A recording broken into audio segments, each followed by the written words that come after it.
Okay, I'm going to use this pretty green thread that we use for the raised stitch to do this variegated, to do the black work with in a variegated thread.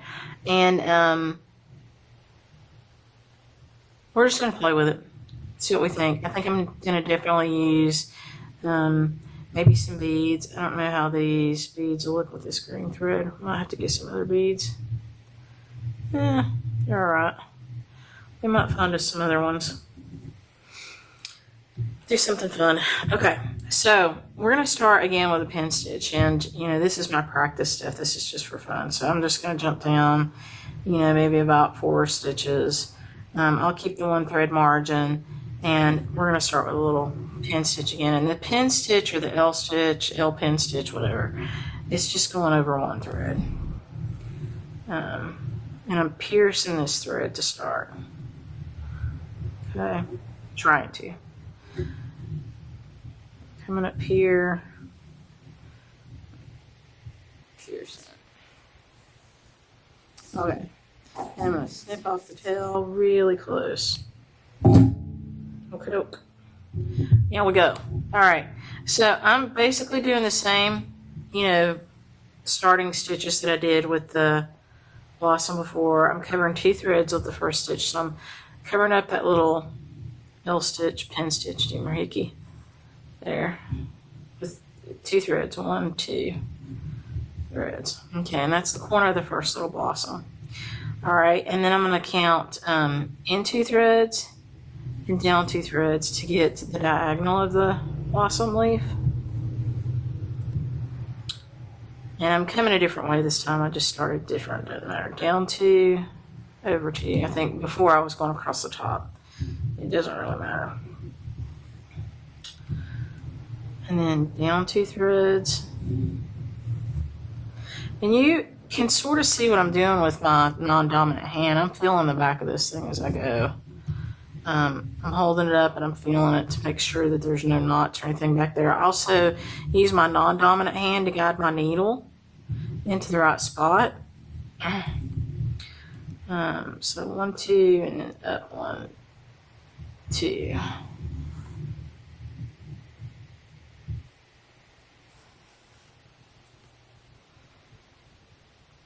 2, over 2.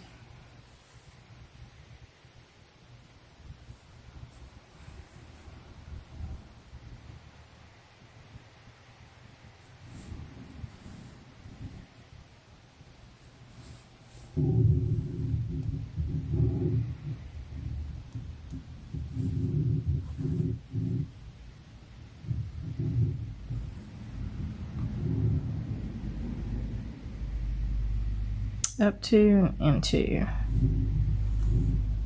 I'm still having to count to get the diagonal.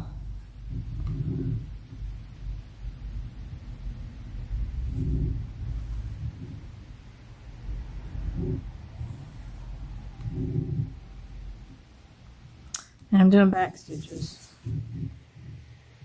All right, so you're going to see that pretty variegation coming through. Back stitches means that you start in the front and you come back to the hole you just came out of. So over 2, down 2.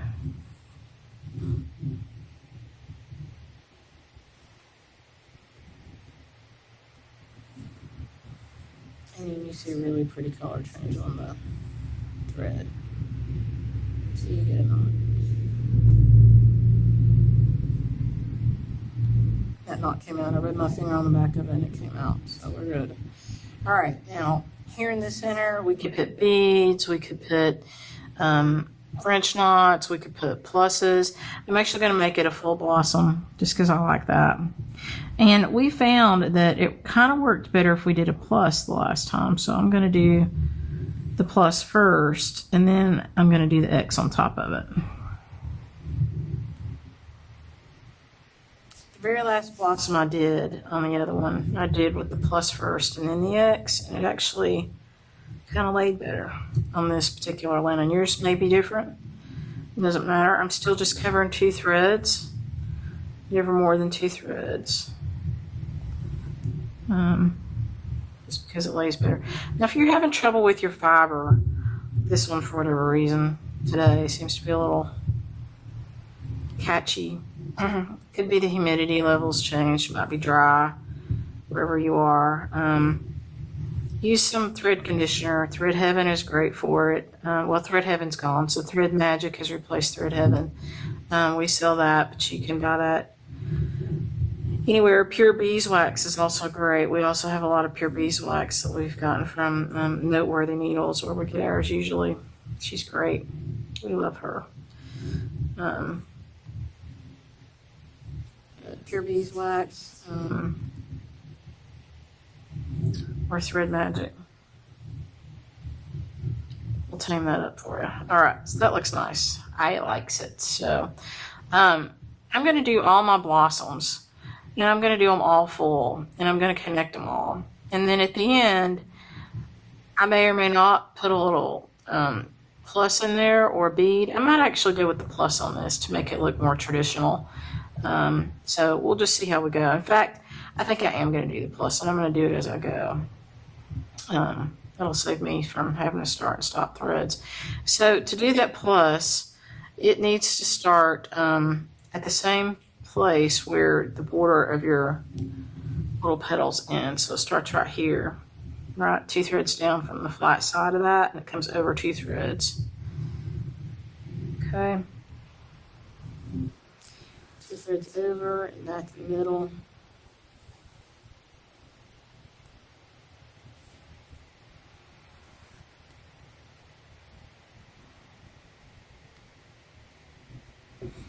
All right, now there's a little knot. Tip your needle into that little knot and pull it, and it'll pull it up really close to the thing, and then you just tug it and it goes away. It's like magic.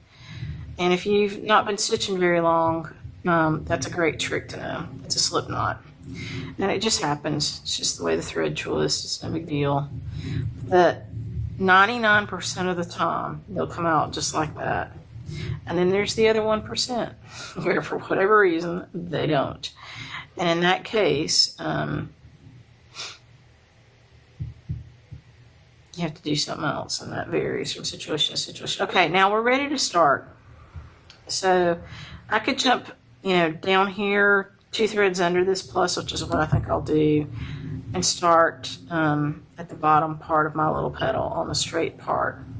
Because I know that straight part lines up with the edge of that plus. That's the easy way to start. Okay.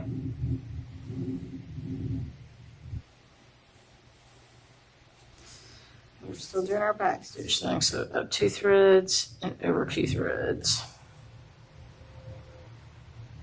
Sometimes it just doesn't look right to the eye, and you have to count it. So down 2 threads and over 2 threads.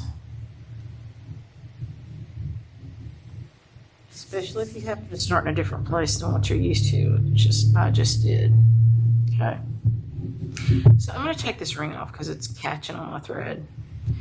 And I don't like to stitch in rings and stuff usually. I forgot to take these off today, so take them off. And I don't like to stitch in dangly bracelets. And sometimes my watch bothers me. It's just particular.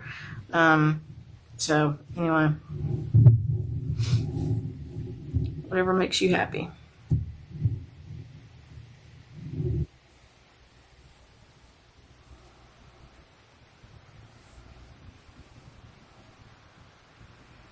It's probably the way I'm holding this hoop because I'm trying to make sure you can see everything. It's making it happen. Good. All right, so that was in 2 threads and up 2 threads. I just want to make sure up 2 threads and over 2 threads. And this thread's kind of going okay with the thread I used above. It's got a little bit of green down at the bottom, or brown, that kind of matches. They're 2 different threads. This is a sulky thread. This is a flower thread.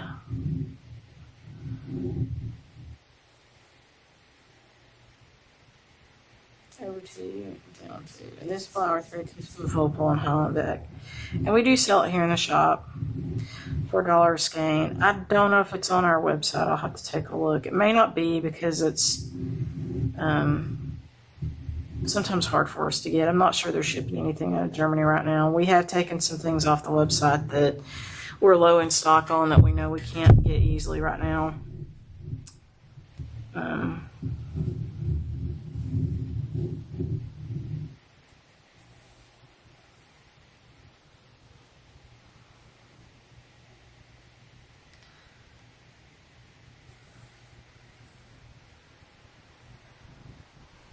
And if you're enjoying this, that's great because we've got 10 more lessons to go. We're also starting up a beginning needlepoint thing to try to get people a little bit more comfortable if they want to try to do the stitch along with fiber talk for Royal Garden. So you can check that out too.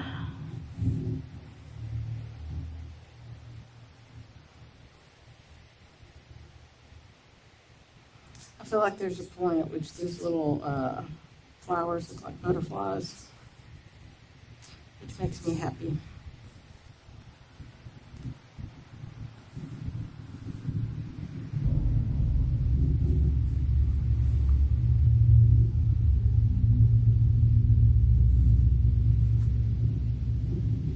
Okay, I felt something on the back. There's a knot that's like literally right there. Now, sometimes they're hard to get out like that.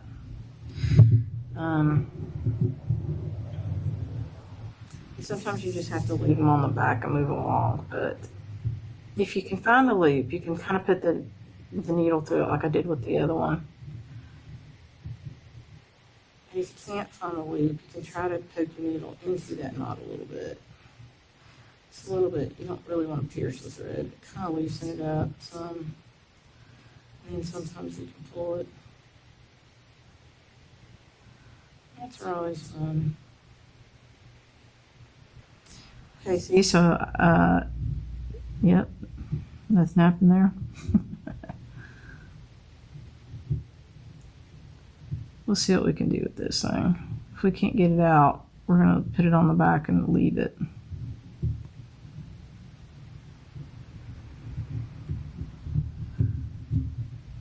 All right, so success. I was able to poke my needle in it, loosen it up a little bit, just keep poking it out a little bit. I was trying not to pierce the thread and damage the thread, which I didn't.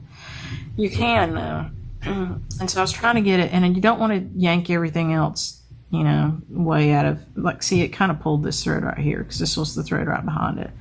So you want to kind of fix that thread, if that happens to you, to where it looks normal again. If you damage the thread, by trying to fix something like that, like say I pierced that thread and it was frayed, I would finish this stitch because that piercing would be somewhere up in here. I would finish this stitch, take it to the back, run it under, end it, and start again. You don't want to stitch with a damaged thread because it will eventually wear apart and your piece, you know, is ruined. It'll wear apart a lot sooner than anything else. So that one's not damaged, so I'm good to keep going. But if you had damaged yours trying to get that knot out, finish your stitch, take it to the back, end it, and start. Clip that part off and start over. That's what you do with that. Okay. Sometimes you just have to play with those knots till you get them out. Clearly this thread and something has changed with the humidity here and it's gotten a little bit dry. So when I get to the stopping point, I will get some thread magic and I will condition this thread and I will show you that. In fact, let's stop right now and do that. Okay, so I'll be right back. Okay, so I want to show you where I had it. I had it in with this project that I've been doing. This is a Almoniere, a medieval pouch, a 2019 Nashville limited edition thing from Primitive Hair, and I'm almost done with it. But it was in here because of all this metallics. Remember I told you earlier that anytime you're stitching with a metallic that you anchor it in and you use a conditioner. And so this one's just about done. I know it looks wonky down here, but it's going to get finished into a purse. And so I was just trying to give it some volume down there. I've still got to finish these little gold medallion doohickeys. But I've been running that metallic through this thread magic as I used it. So that's absolutely, you have to have that for metallics. Okay, and if you ever get a thread that's doing what this little thread is doing and he's just being difficult, We'll flip this over to the back. See, I think that's pretty on the back. So this is like a kind of a manufactured substitute for beeswax. It's safe for all of your threads. I usually take it out and work it with my fingers sometimes and put it back in there. Now, the other thing you can do with this, which is pretty neat, one time I was traveling and I got this really cool little pill box. It was a little tiny square pill box. I think I got it in Italy somewhere. And I was like, I don't know what to do with that, because it was literally like a little square. And I took my Thread Heaven and I shaped it up and I put it in there, and that's what I used for it. Now, Thread Heaven was different from Thread Magic, not in formula so much, because I think this stuff feels and looks just like it, although some people say it feels a little different to them. But the container for Thread Magic, which is the new version of Thread Heaven, new company, has these slits on the side, which make it fabulous, because you literally, usually I sink my thread, if it's already got the thread on it, I'll kind of put the eye in there. And then I hold it with my thumb and I pull it through. Now, we won't be able to take this one all the way through because it's in the fabric. And that's good to know, right? You don't have to unthread it. And then once you've done that, you just run your finger back over it to get any excess off, okay? So we'll see. This thread should work a lot better now. Sometimes they just get a little dry. Could be anything, who knows? Sometimes they come like that, but not very often.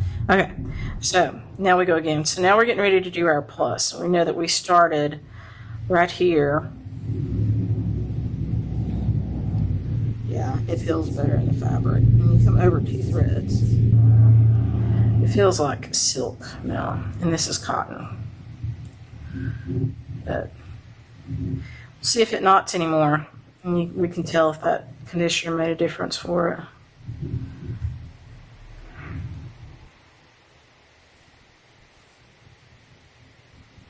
Okay. All right, now remember, if you're following your pattern in your book, you can see the flat part of this petal starts right here. Okay.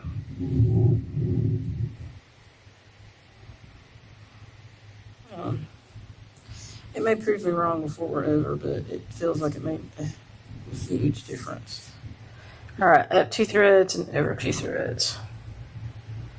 And I don't stitch with metallic without that thread conditioner. And I love metallics. Metallics get a really bad name, but they shouldn't have it, because I think people just don't know exactly how to use them.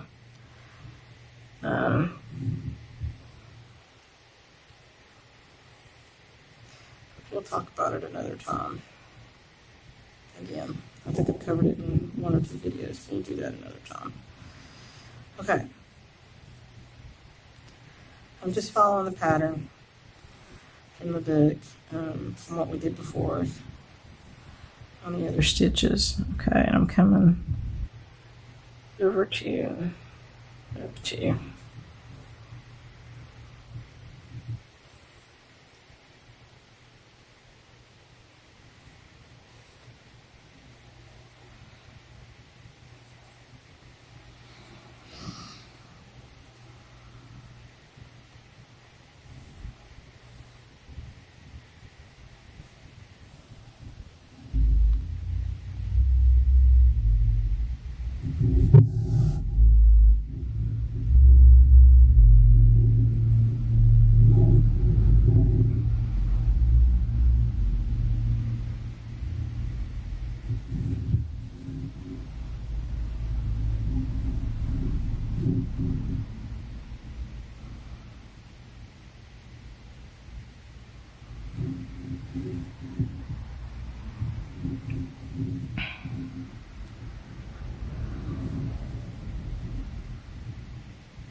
I don't know what you guys do when you're stitching, but a lot of times I listen to audiobooks. Love audiobooks. I try not to watch shows that I really am interested in, because I'll end up looking up a lot, which slows down my stitching. The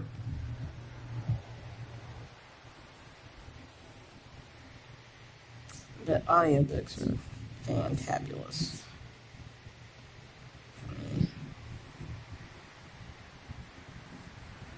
I really like doing the plus part of these little flowers before the cross part.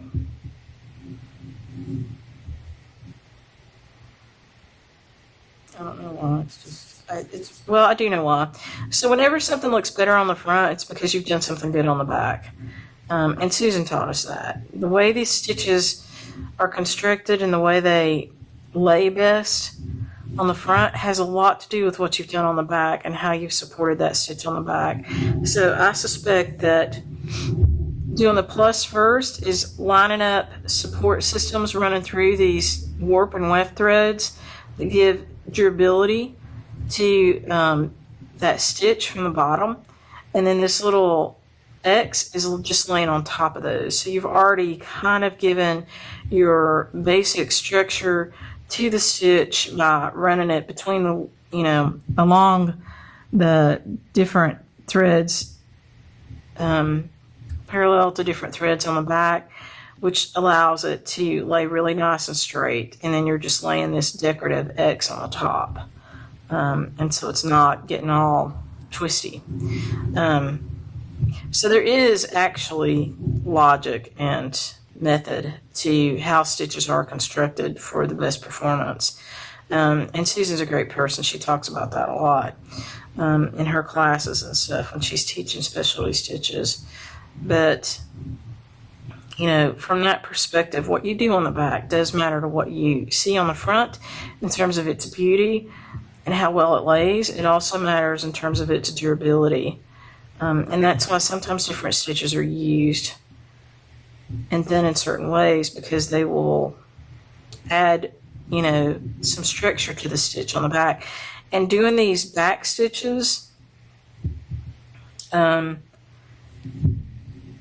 way that we're starting 2 threads away and then stitching into it actually does that. It gives some durability on the back and some strength on the back. And if you ever do a back stitch in a straight row, you'll see exactly what I mean.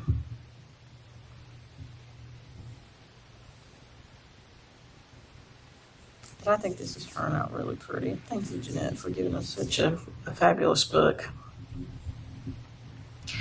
And for being so kind to let us use it and teach from it. I think people have really enjoyed it so far.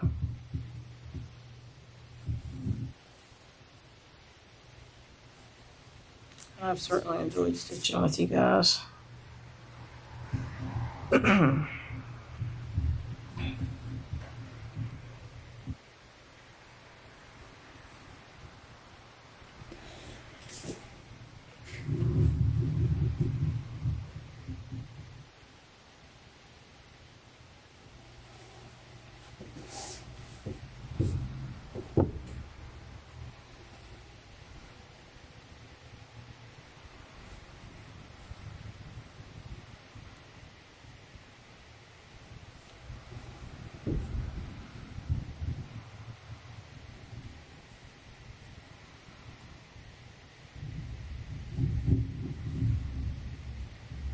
I'm having to hold this hoop in a way that's not really very natural to me so that you can get a good view of it from the camera. So it is very natural for me to keep my non-dominant hand underneath it. But I normally wouldn't be holding my hoop so flat, so it is actually kind of bothering my wrist a little bit to do that. And you need to find a way to hold your hoop in a stitch that does not cause your body fatigue. We talked about that one other time, but change something up and just keep changing something up till you find a thing that works for you.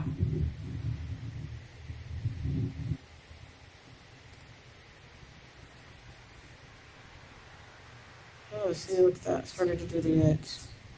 Let's finish up the plus.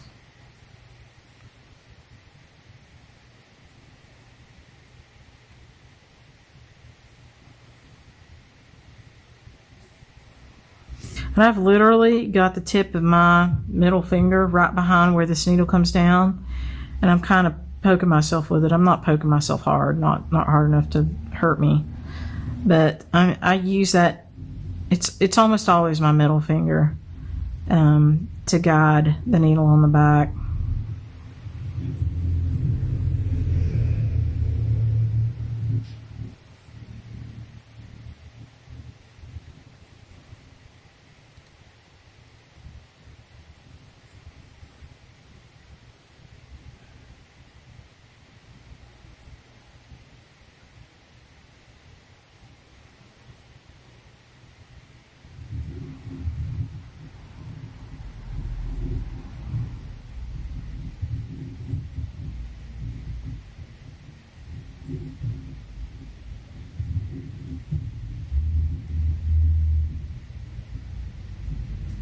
And I'm just, again, following the pattern on page 14. I kind of got it memorized now, so I'm not really having to follow it. But, and this, you know, looks pretty traditional black work.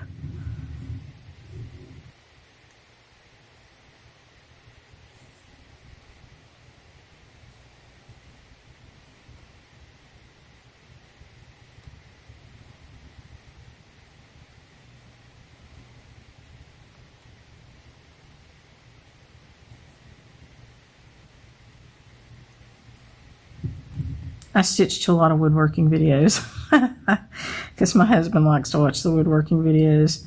Some of them I find very interesting, and there's some of them that are really funny. Some of those guys are hilarious. So when he's watching his videos, I will do a little stitching to him. And he's just really great with me stitching. He understands it's important to me. And as long as, you know, he gets to spend some time with me, he doesn't mind at all. I don't get to stitch much, as you might imagine, but I try to, especially now. I try to stitch in the evenings, even if it's just a little bit. But I can't stitch if I'm tired. Over 2, down 2, because I almost did that wrong. If I'm remotely tired, I cannot stitch. I will have to take it all out, so I don't even try. I learned that a long time ago. So I'm not one of these people that stitch all through the night, because I really do need to sleep 8 hours. And lately I've been getting it, which is fabulous. My mind keeps me awake a lot of times. I go to sleep right away, but then I will wake up. And I wake up already in process of working on something. And, you know, lately I've not had that issue. I've just been tired enough that I've gone to sleep and slept well. Certainly this time that we're in right now with the pandemic is worrisome.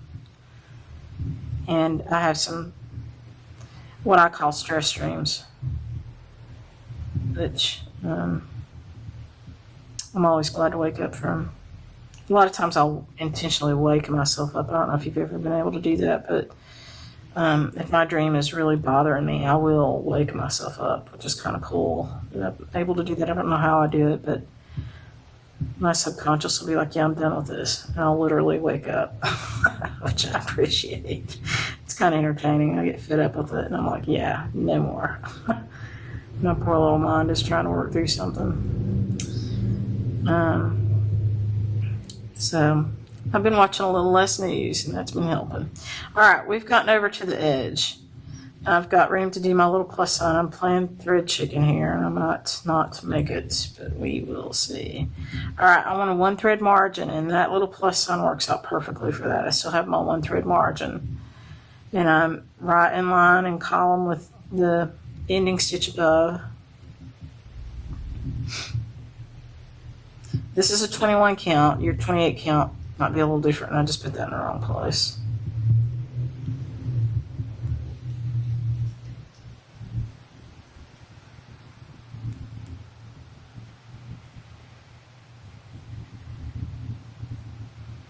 Yeah, that's thread chicken.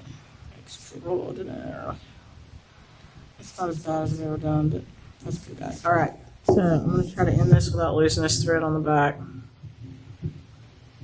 just going to run it under some stuff that's kind of taut. Okay, that's good. Alrighty. I likes it. What do you think? I think it's pretty. I love green. I have to tell you, I am a green person. So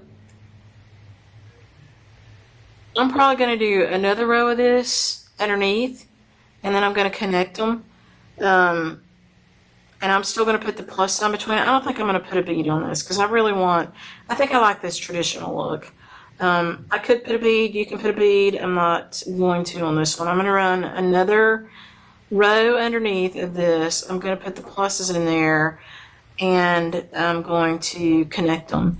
And I'm not going to make you watch me do all that because you just saw me do one row. It takes a little while.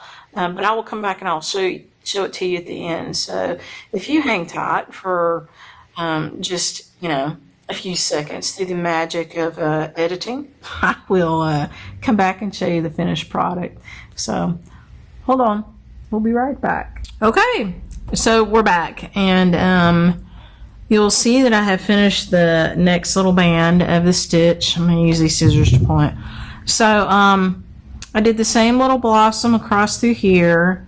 I put the pluses through here, and I alternated a plus up here with the center of the blossom. So I did a plus and then an X on every other one because I thought that added some more interest. Then I'll tell you something else I did different. I tested this before we did the earlier part of the video with the pin stitch, and I took it over when I was doing the corner of this leaf over 2 threads and then over 2 threads, and it didn't really hold as well as I wanted, which is why I had you do it over 1 thread and then come back over it. I was able to do it down in here with going over 2 threads, so you can just try that and see which one holds better. I do think still just going over 1 thread is probably going to hold better. And that's what you want. You want it to be really tight. So if I were you, I would stick to what we did before and just do it over 1 thread. But just so you know, I did kind of test it both ways, and it did work down here to do it over 2 threads, which means I just did the first part of this blossom and then moved along, and I didn't overlap it. But you, I think, will find that it performs better if you just go over 1 thread and then you end up having to stitch over it to form the edge of the blossom. So that's it. I didn't put any beads or anything in it. I really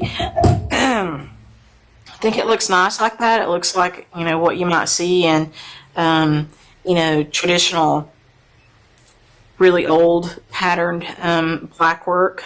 And I like it like that. And I do think it looks nice next to that modified Florentine above it. But, feel free to put beads in there. Do whatever you want. You can put French knots in there now that you know how to do those. If you know how to do a colonial, you can do a colonial knot.